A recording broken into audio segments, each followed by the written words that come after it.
Mahigit 4 na milyong halaga ng shabu ang nakuha sa isang high-value individual sa ikinasang joint bypass operation ng mga otoridad sa Zone 7, Barangay Bugo, Cagayan de Oro City nito lamang Hunyo 2, 2026. Kinilala ng mga otoridad ang suspect na si alias Dandana, 48 anyos, may asawa, walang trabaho at residente sa naturang barangay. Pinangunahan ng Regional Police Drug Enforcement Unit 10 o RPDEO Region 10 ang operasyon katuwang ang iba't ibang law enforcement units ng Philippine National Police at sa koordinasyon ng Philippine Drug Enforcement Agency CONPIDEA Region 10. Sa operasyon nakumpiska mula sa suspect ang iba't ibang sachet ng hinihinalang shabu na may kabuang timbang na humigit kumulang 600 gramos na may standard drug price na mahigit 4 na milyong pisong halaga.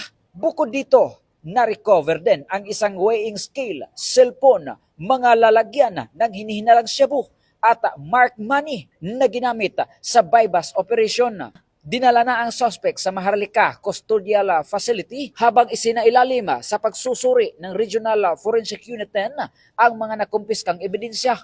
Nahaharap ang suspect sa kasong paglabag sa Section 5 at 11 ng Republic Act No. 9165 o Comprehensive Dangerous Drug Act of 2002. Patuloy naman ang pinaigting na kampanya ng Police Regional Office 10 sa liderato ni Police Brigadier General Christopher N. Abrahano laban sa illegal na droga upang mapigilan ang pagkalat nito sa mga komunidad sa Northern Mindanao. Ito ang bagong PNP para sa bagong Pilipinas, serbisyong mabilis, tapat at nararamdaman.